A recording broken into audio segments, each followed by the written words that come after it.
Xbox has struggled at times with exclusive games over the past decade, especially from third-party developers, which is why I usually go out of my way to play the games that cannot be experienced elsewhere.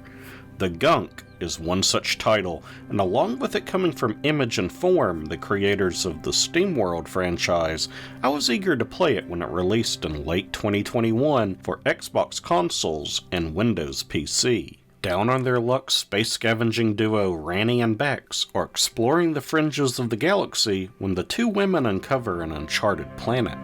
Low on funds, fuel, and hope, the partners decide to make a landing to possibly get their big break, or else they'll have to cut their losses and give up on their scavenging dreams for good.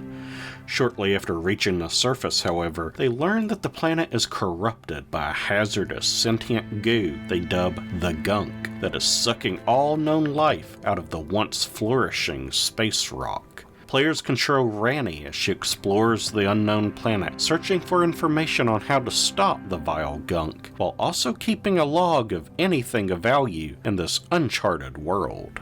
One of the best parts of the game is the dynamic between Ranni and Bex. Their frequent, lively banter is entertaining and really solidifies the closeness of their bond. Ranni is the adventurous type, excited to dive into this new mysterious world, while Bex remains grounded, routinely reminding her partner during their communications that there's a real risk of danger and actual stakes involved. Throughout their conversations, you come to learn just how much they actually care for one another, such as the fact that Bex refuses to eat dinner until Ranni has safely returned from her investigation, or when her tough exterior cracks when Ranni gets herself in a real tough spot. A lot of credit goes to the voice actors Fiona Nova and Abigail Turner, who voice Ranni and Bex respectively, who really deliver in expressing the charm, personality, and emotions with each of their characters. Their performances aren't award-winning, but they do make you really care about our intrepid protagonists. The rest of the game's plot, though, is rather weak, which is a shame. If you couldn't tell from just the synopsis, there's a strong environmentalist message, with the folly of mankind, or this planet's equivalent, leading to the destruction of their world. It's simultaneously heavy-handed and ham-fisted in its delivery. The focus on environmentalism is obvious, and has been done countless times before in all manner of media. Much better, too. It lacks any sort of originality or surprise. The few other characters that are introduced are charming enough, but wholly forgettable, and there's little in the way of unearthing a lost culture in the gunk-covered planet other than surface-level information. The game's world just isn't realized enough for you to have any strong attachment to the setting, and that's a big problem when the game is all about saving the setting from destruction. Many gamers may choose to give this a go just because of the art style, and I can attest that it's quite lovely. The majority of the world is enshrouded in dark gloom, yet small touches of vibrant hues peeking out of the ruin conveys to the player that there's still life fighting to stay alive beneath all the disgusting gunk. The lighting is also handled superbly, attributing to the overall forlorn mood of the game. Depth perception can be awe-inspiring in the few overlooks you come upon, and overall, everything is just nicely detailed, making the world feel rather alive despite, the gunk literally killing everything. The animation of characters also has a unique quality to it. Character designs appear to be somewhat inspired by the clay animation of the famed artist Will Vinton, best known for the acclaimed California Raisins and the Domino's Pizza Noid mascot. The characters seem to move at an ever so slightly lower frame rate than their environments, creating a stop-motion effect and further making the gunk appealing to look at. Environments are also enhanced by an atmospheric soundtrack that immerses you in its world. Strange sounds, low tones, and the occasional sharp jolt of an electronic instrument all meld to craft a lonely, sometimes sad, sometimes wondrous atmosphere that perfectly encapsulates the game's ambiance. The lack of melodies, however, mean that while the soundtrack is indeed fitting and complements the title well, it won't leave a lasting impression unless you're really listening for it. You may be wondering why I'm saving the actual gameplay of the Gunk for the end of the review, and that's because there's not much to it, which is rarely a good sign in a video game.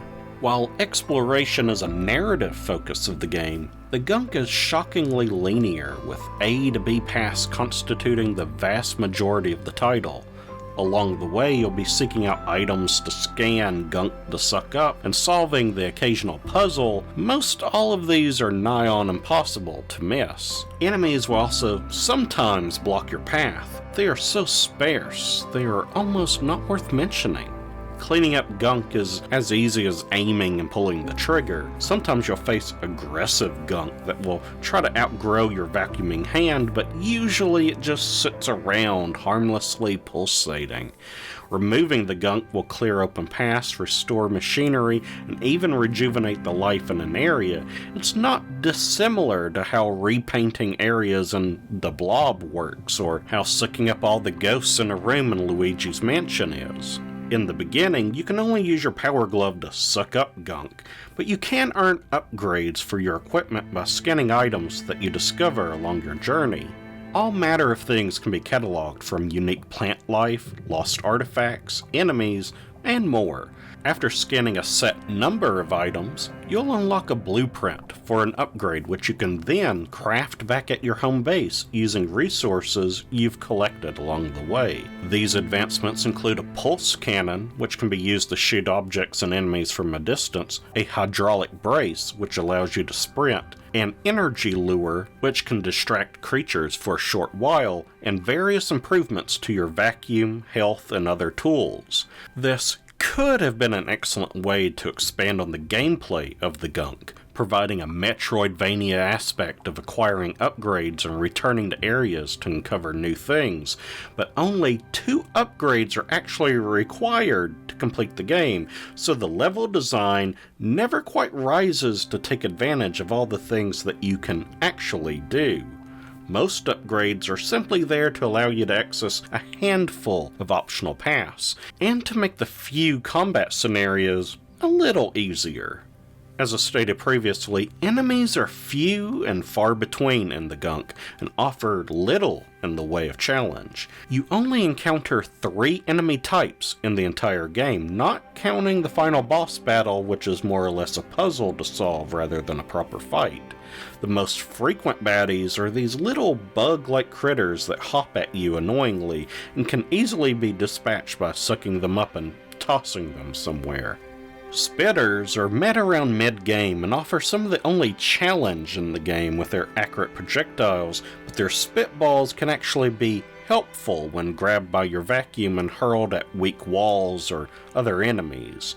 Brutes are found towards the very end, and while their large size can be intimidating, they only charge at you after a well-telegraphed warm-up, and if you trick them into bonking their heads against a hard surface, you can vacuum their exposed backs to eventually reduce them to goo. I would say the Gunk would be an ideal game for younger gamers to play due to its simplistic and easy gameplay, cartoonish art style, and thoughtful environmentalist message, but there's a fair amount of foul language spoken by the 2 leads. It doesn't personally offend me, but not every game needs to drop an F-bomb. The Gunk thus ends up being extremely middle of the road, so much so that it barely stands out and risks being too boring. The graphics and art style are appealing, the voice acting and music are nice, and the relationship between Ranny and Bex can be touching, but everything else is too simple and too drab. The platforming is rudimentary, the puzzles are cakewalks, and the enemies are mind-numbing. While I normally say that 5 to 7 hours is a really short adventure for a modern game, the unambitious nature of the Gunk actually makes this otherwise short journey feel exhausting. It's a real shame, too, because Image and Form has produced some excellent things with the SteamWorld series of games, but the shortcomings of the Gunk make me hesitant to see them venture beyond their better-known steampunk franchise. If you're a casual gamer looking for something simple to play, then the Gunk may give you enough to satisfy, but for everyone else, I suggest seeking for excitement somewhere else in this vast gaming galaxy.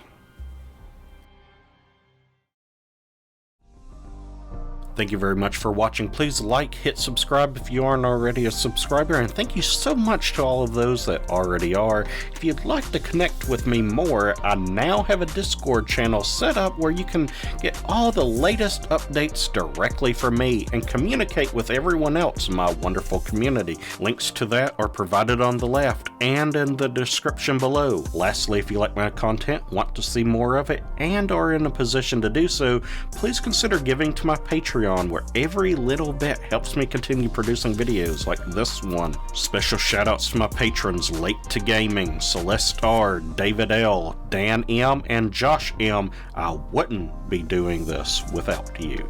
Thank you again for watching, and take care, everyone.